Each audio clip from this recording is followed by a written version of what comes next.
The moment Emily laughed at that reunion table, I knew our marriage was finished. Not because of what she said, though calling our relationship a mistake made too young stung plenty, but because of how she said it, like I wasn't standing 3 feet away, holding 2 drinks I'd just bought for us. Maybe I married too young, she repeated, louder this time, making sure her college friends heard every word. Sasha nodded eagerly, always ready to fuel drama. Heather smirked behind her wine glass. I set Emily's drink down carefully. It's never too late to fix a mistake. The table went quiet. 5 faces turned toward me, expressions ranging from shock to barely concealed amusement. Emily's cheeks flushed red. Was he serious? Jared whispered, loud enough for everyone to hear. I walked away without answering. Behind me, I heard Emily's forced laugh, then her voice dropping to damage control mode. Too late for that, sweetheart. Way too late. The reunion hall buzzed with conversations I no longer cared about. Alumni wandered between tables, sharing stories about promotions and new houses and perfect children. Everyone performing their best lives for people they hadn't seen in 10 years, including my wife, apparently. I'm Alex Morton, by the way, 32 years old, its specialist at a mid-sized consulting firm, the kind of guy who fixes your computer problems and gets forgotten 5 minutes later. Emily always said I was too cynical, too quick with sarcastic comments. Maybe she was right. Maybe that's exactly what I needed to be. Outside, the October air bit through my jacket. Our small New England town looked picture-perfect under the streetlights. Old brick buildings, tree-lined sidewalks, the kind of place where everyone knows everyone else's business. Usually that bothered me. Tonight, it gave me ideas. Emily found me by our car 20 minutes later. Alex, what the hell was that? Just being honest. Thought you'd appreciate it, considering how much you value honesty these days. She fumbled with her purse, looking for something. Her movements seemed off, clumsy. Too much wine, probably. You embarrassed me in front of my friends. Your friends think you married beneath you anyway. I just confirmed what they already believed. That's not. She stopped digging through her purse. Where are my car keys? I held them up. I'm driving. You've had enough. The ride home was silent except for Emily's occasional sighs and the sound of her still searching through her purse. Whatever she was looking for, she didn't find it. By the time we reached our house on Maple Street, she looked genuinely worried. I think I lost something, she said as we walked up the front steps. I'm sure it'll turn up. Inside, Emily headed straight for the bedroom. I heard drawers opening and closing, then the sound of her dumping her purse contents on the dresser, coins scattered across the hardwood floor. I poured myself a scotch and sat in my home office, listening to her search. The thing about being married to someone for 8 years is you learn their patterns. Emily was methodical, organized. She didn't lose things. Whatever was missing, it mattered. Around midnight, she appeared in my doorway wearing pajamas and a worried expression. Alex, did you see a phone in my purse? You mean the iPhone in your hand? No, a different phone. Small, black. I thought I put it in my purse before we left. I looked up from my computer screen. Why do you have 2 phones? Work stuff. Damien set up a separate line for client communications. Damien Wells.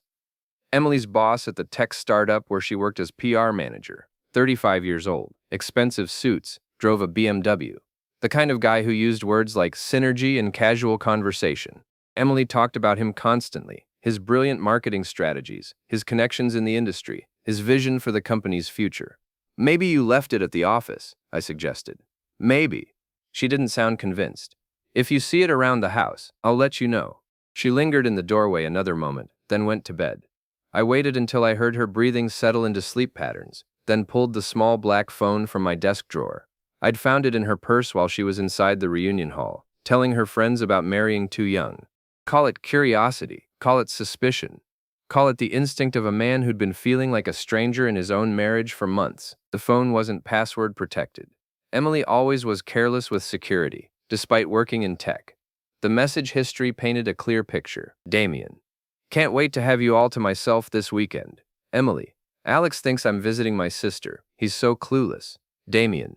What are you going to tell him about the divorce? Emily. Nothing yet. I want to make sure the financial arrangements work in my favor first. Damien. My lawyer says we can claim emotional distress, make him look unstable. Emily. Perfect. He's been so moody lately, it'll be easy to prove. The messages went back 6 months. Photos, too, the kind that would make Emily's conservative parents disown her. Plans for weekend trips I'd never heard about. Discussions about their future together and how to handle the Alex problem. I scrolled through months of betrayal, my scotch growing warm in my hand. Emily and Damien had planned everything: the gradual emotional distance, the mysterious work trips, the way she'd started picking fights over nothing, building a case for why I was difficult to live with. They'd even discussed framing me for emotional abuse to strengthen Emily's divorce position. Apparently, Damien knew a therapist who would testify about the psychological damage Emily had suffered. For the right fee, of course. The last message was from earlier that evening. Emily, at the reunion, Alex is being weird. Might need to accelerate our timeline. Damien, whatever you need, we're in this together. I powered off the phone and sat back in my chair. Outside, Mrs. Levine's porch light flickered. Our elderly neighbors signaled that she was settling in for her nightly TV marathon. The woman saw everything that happened on our street, remembered everything too. 8 years of marriage, 8 years of building a life together, or so I'd thought. Emily had been planning her exit strategy for 6 months, and I'd been too trusting to notice. But here's the thing about being underestimated. People don't see you coming. I opened my laptop and started making lists. Emily thought she was playing chess while I played checkers. Time to show her how wrong she was. The first item on my list: find out exactly how much Damien was worth. The second: discover who else knew about their affair. The third: figure out the most public, humiliating way to destroy them both. Emily wanted a divorce? Fine. But she was going to get it on my terms, not hers. I worked until dawn, building my strategy. By the time Emily woke up, I had 17 different ways to ruin her life, mapped out in detail. The hardest part would be choosing which ones to use. Any luck finding your phone? I asked when she stumbled into the kitchen for coffee. No, I'll have to ask Damien for a replacement. I'm sure he'll take good care of you. She looked at me strangely but didn't respond. Poor Emily. She had no idea what was coming. 3 days later, I was sitting in a coffee shop across from Emily's office building, watching her laugh with Damien through the floor-to-ceiling windows of their conference room. They looked comfortable together, intimate, like they owned the world. They had no idea I'd spent the weekend becoming someone else entirely. The first step was money. Emily might have thought she was clever, planning to claim financial hardship in divorce court, but she'd made one crucial mistake. She'd let me handle all our banking and investments. My name was first on everything. Our joint accounts, the mortgage, even her car loan. I'd co-signed with better credit, so the paperwork listed me as primary. Saturday morning, I'd visited 3 different banks. Polite conversations with account managers who knew me as the responsible husband who always paid bills on time. I explained that my wife and I were restructuring our finances and needed to separate some accounts temporarily. Nothing unusual about that. Happens all the time. By Saturday afternoon, Emily's access to our joint checking and savings was suspended pending account review. Her credit cards, the ones connected to accounts in my name, were canceled for suspicious activity. The mortgage company received a call about potential fraud, freezing any changes to our home loan without my direct approval. Sunday, I drove to the next town over and rented a furnished apartment under a 6-month lease. Cash deposit, first month paid in advance. The landlord, a retired electrician named Pete, didn't ask many questions when I explained I was going through a temporary separation and needed somewhere quiet to think. Women, Pete had said, shaking his head.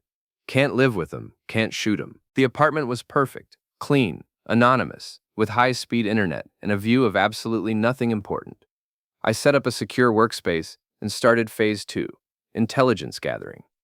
Damien Wells had left quite a digital footprint, LinkedIn profile boasting about his innovative leadership, Facebook photos from expensive restaurants and weekend trips to Martha's Vineyard, Instagram posts about his entrepreneurial journey and building something special. More interesting were the public records. Damien was married to a woman named Patricia Wells, a pediatric surgeon who made 3 times his salary. They owned a house worth $1.2 million in the historic district. No children, but 2 cars, a boat, and a vacation property in Vermont. Patricia Wells had her own social media presence. Photos of charity galas, medical conferences, girls' trips with other successful women. She looked smart, accomplished, and completely unaware that her husband was planning to leave her for his subordinate. I spent Sunday evening creating anonymous email accounts and researching Emily's coworkers. The tech startup employed about 40 people, most of them young and ambitious. The kind of workplace where personal drama spread faster than software updates. Monday morning, while Emily was in the shower, I cloned her laptop. A simple process when you know someone's passwords, and Emily had used the same 3 passwords for everything since college. Her email, cloud storage, work files, everything copied to an encrypted drive. The files were enlightening. Emily hadn't just been having an affair. She'd been positioning herself as Damien's business partner. They'd discussed starting their own company, using client lists and proprietary information from their current employer. Classic corporate theft, dressed up as pursuing new opportunities. Even better, Emily had been documenting everything. Screenshots of client databases, copies of marketing strategies, even recorded phone calls with potential investors. She'd been building her own insurance policy, making sure she had leverage over Damien if their relationship went south. Too bad she hadn't considered what would happen if someone else got hold of her insurance policy. By Tuesday, I was ready to test the waters. I sent an anonymous email to Patricia Wells' work address with the subject line, "Concerning your husband's business activities." The message was simple. "Dr. Wells, you might want to ask your husband about his recent business trips with Emily Morton. Some activities aren't as professional as they appear. A concerned friend. No accusations, no evidence, just enough to plant a seed of suspicion." Wednesday evening, Emily came home looking frustrated. She'd tried to buy groceries and her card was declined. Then she'd tried to transfer money from savings to checking, but the bank's website showed an error message. "There's something wrong with our accounts," she told me. "I can't access anything." "That's weird. Let me check." I made a show of logging into our banking app. "Looks like there's some kind of security hold, probably routine maintenance. I'll call them tomorrow." "This is ridiculous. I have bills to pay. I can cover whatever you need. Just let me know." She didn't like that answer, but what choice did she have? Emily had gotten comfortable letting me handle the finances. Now that comfort had become dependence. Thursday, I escalated. Another anonymous email, this time to 3 of Emily's female coworkers. "Thought you should know Emily Morton has been having an affair with Damien Wells. Might explain some recent promotion decisions. Just looking out for workplace fairness." I also sent a carefully worded message to the company's HR department. "Potential conflict of interest between management and staff. May want to review recent personnel decisions involving Emily Morton and Damien Wells." Friday afternoon, Emily came home early, looking rattled. "Someone's been spreading rumors about me at work." "What kind of rumors?" "Stupid gossip. People are saying I'm sleeping with Damien." "Are you?" The question hung in the air between us. Emily's face went through several expressions: surprise, anger, calculation. "How can you even ask me that?" "Because you've been distant for months. Because you work late 3 nights a week but never seem tired. Because you have a secret phone you think I don't know about." "I don't know what you're talking about." I pulled the black phone from my pocket. Emily's face went pale. "Looking for this? You really should use better passwords, Em. Damien 123 isn't exactly secure." She lunged for the phone, but I was ready. I stepped back, holding it out of reach. "Give me that right now." "Why? It's just work stuff, right? Client communications?" "Alex, I'm warning you." "You're warning me?" I laughed, and the sound surprised both of us. It wasn't a nice laugh. "Emily, you've been planning to divorce me for 6 months. You've been stealing from your company. You've been lying to everyone, including yourself. What exactly are you going to warn me about?" She tried a different approach, softening her voice. "Alex, let's talk about this. Maybe we can work things out." "Work things out? You mean like how you and Damien worked out framing me for emotional abuse? Or how you worked out stealing client lists to start your own company?" Her face crumpled. For a moment, she looked like the girl I'd married 8 years ago, young, scared, in over her head. Then her expression hardened again. "You have no idea what you're doing. Damien has lawyers. Real lawyers. They'll destroy you." "Let them try. But first they'll have to explain why their client was planning corporate espionage with his married subordinate." "Something tells me that conversation won't go the way you think." I headed toward the door, still holding her phone. "Where are you going?" "Out. Don't wait up." "Alex, if you do anything with that phone, I'll make you regret it." I turned back to look at her. Emily stood in our living room, surrounded by the life we'd built together. And I felt nothing. No anger, no sadness, no regret. Just cold, clear purpose. "Emily, you already made me regret everything. Now it's your turn." The door closed behind me with a soft click. Through the window, I could see Emily frantically searching for her regular phone, probably calling Damien to warn him. Too late for that. Phase 3 was already in motion. The beautiful thing about small towns is how fast news travels. By Monday morning, everyone at Emily's company knew something was happening. The HR investigation I'd triggered was moving faster than expected, probably because someone else had been suspicious of Damien's behavior for a while. I spent the weekend in my secret apartment, organizing evidence and planning the next phase. Emily had called me 17 times and sent dozens of texts, ranging from apologetic to threatening. I ignored them all, let her panic, let her wonder what I was going to do next. Sunday evening, I sent invitations to a reconciliation dinner for the following Friday. The guest list included Emily, her college friends Sasha and Heather, our mutual friend Jared, and a few other people who'd been at the reunion. The venue was Chez Laurent, the fanciest restaurant in town. The kind of place with white tablecloths and a wine list longer than most novels. I want to apologize for my behavior at the reunion, the invitation read. Emily and I have been going through a rough patch, but we're committed to working things out. Please join us for dinner so I can make amends properly. Emily was suspicious when I told her about the dinner, but she couldn't figure out the angle. In her mind, I was still the same predictable husband she'd been manipulating for months. She saw the dinner as an opportunity to control the narrative, to present a united front while she figured out damage control. She had no idea I'd rented the restaurant's private dining room and arranged for audio-visual equipment. Meanwhile, the corporate investigation was picking up steam. Emily came home Tuesday looking shaken. They've suspended Damien pending review. Review of what? Some nonsense about conflicts of interest and inappropriate relationships. Sounds serious.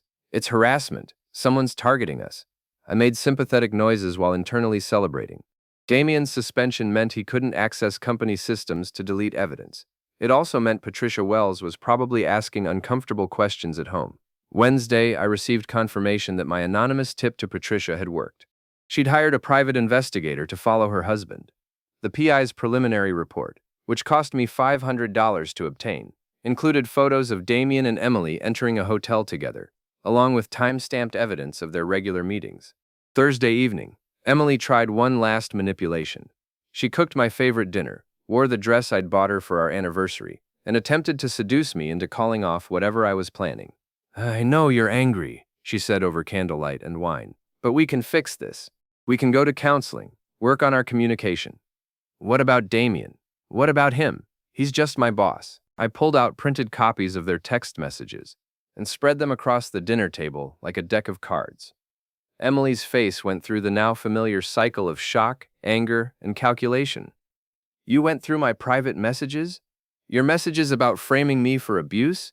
Your messages about stealing company secrets? Those private messages? She tried to grab the papers, but I'd anticipated that. These were copies. The originals were safely stored in 3 different locations. Alex, you don't understand the whole situation. I understand enough. Tomorrow night, you're going to sit in that restaurant and explain to our friends why you've been lying to everyone for 6 months. You're going to tell them about your affair, your theft, and your plan to destroy my reputation for financial gain. I won't do that. Yes, you will. Because if you don't, I'll release everything to your parents, your coworkers, and every social media platform where you have an account. Your choice, Emily. Public confession or public humiliation. She stared at me across the ruined dinner, probably trying to calculate whether I was bluffing. The old Alex might have been. The new Alex had already uploaded everything to scheduled social media posts, set to publish automatically if I didn't cancel them by midnight Friday. I don't know who you are anymore, she said finally. I'm the man you created when you decided to betray everything we built together. Congratulations, Emily. You got exactly what you wanted. Friday evening arrived with unseasonable warmth for October. I dressed carefully, my best suit, the tie Emily had given me for Christmas, shoes polished to a mirror shine. If this was going to be a performance, I wanted to look the part. Emily wore black, like she was attending a funeral. Maybe she was. The private dining room at Chez Laurent was perfect for my purposes. Round table for 8, projection screen discreetly positioned behind the head chair, lighting that could be dimmed for presentations. I'd told the staff I was surprising my wife with a slideshow of our relationship highlights. Not exactly a lie. There would definitely be highlights. Sasha arrived first, air-kissing Emily and shooting suspicious glances in my direction. She'd been Emily's college roommate and chief enabler, the kind of friend who encouraged bad decisions then acted shocked by the consequences.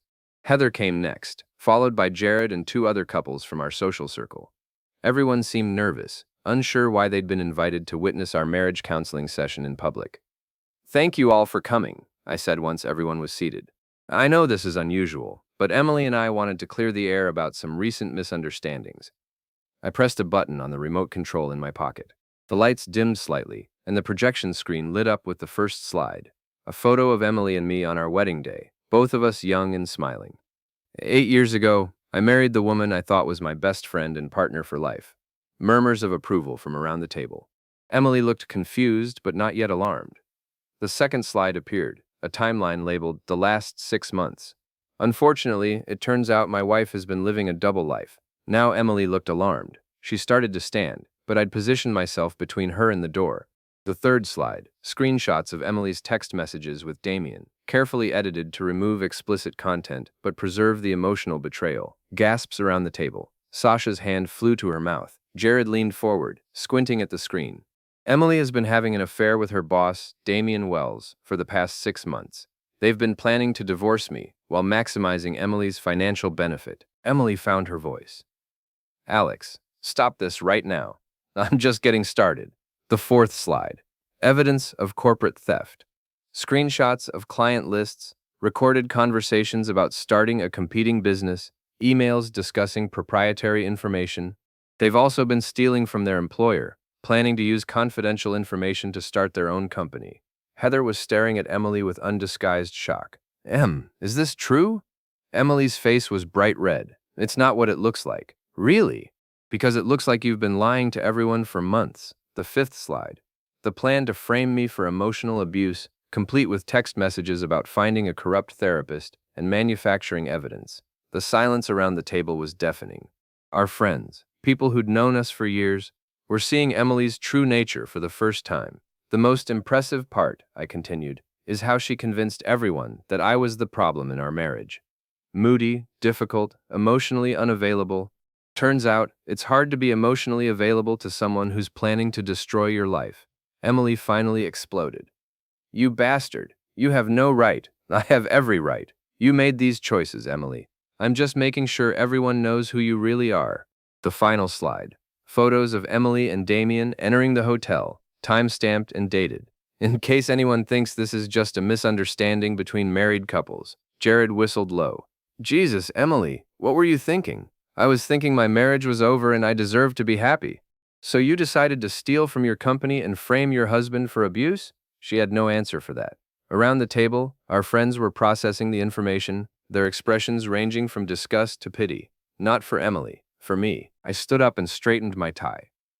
"I wanted you all to hear this from us directly, rather than through gossip and speculation. Emily has made her choices, and now she gets to live with the consequences." "Alex, please," Emily said, tears streaming down her face. "We can work this out privately." "No, we can't. You wanted out of this marriage, Emily. Congratulations, you're out." I walked toward the door, then turned back for one final comment. "Oh, and Emily, Damien's wife knows everything. His lawyers can't help him now. They're too busy trying to keep him out of prison for corporate espionage." The last thing I heard as I left the restaurant was Emily's sobbing and Sasha's voice.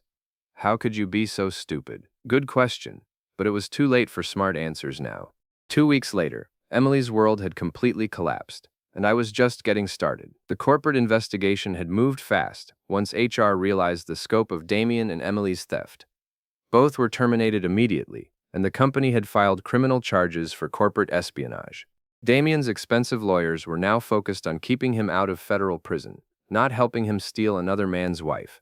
Patricia Wells had filed for divorce and frozen all of Damien's assets. The house, the cars, the boat, everything was tied up in legal proceedings. Damien was living in a studio apartment and driving a 10-year-old Honda, a spectacular fall from grace that had become the talk of our small town. Emily fared even worse. With her professional reputation destroyed and no access to our joint finances, she'd been forced to move in with her parents. At 32 years old, she was sleeping in her childhood bedroom, explaining to her conservative Catholic mother why her marriage had failed so spectacularly. I'd moved back into our house after Emily left. Technically, it was still our house, but the mortgage was in my name, and she couldn't afford a lawyer to challenge the arrangement. I changed the locks anyway, just to be thorough. The social fallout was everything I'd hoped for. Our friend group had completely ostracized Emily after the restaurant revelation. Sasha and Heather, who'd enabled her affair through months of lies and cover stories, now claimed they'd never really trusted her judgment. Jared had actually apologized to me for not seeing the signs earlier. Even Mrs. Levine, our elderly neighbor, had become an unexpected ally. She'd witnessed Emily's late-night phone calls in the backyard, the mysterious car pickups when I was supposedly out of town, the general sneaking around that I'd been too trusting to notice. That girl was trouble from the start, Mrs. Levine told me over coffee one morning. Too pretty, too ambitious. Girls like that don't settle down, they just settle temporarily. But I wasn't satisfied yet. Emily and Damien had planned to destroy my life systematically, methodically, without mercy. They deserved the same treatment. The final phase of my revenge required patience and precision. I'd been monitoring Emily's attempts to rebuild her life, tracking her job applications and interview requests.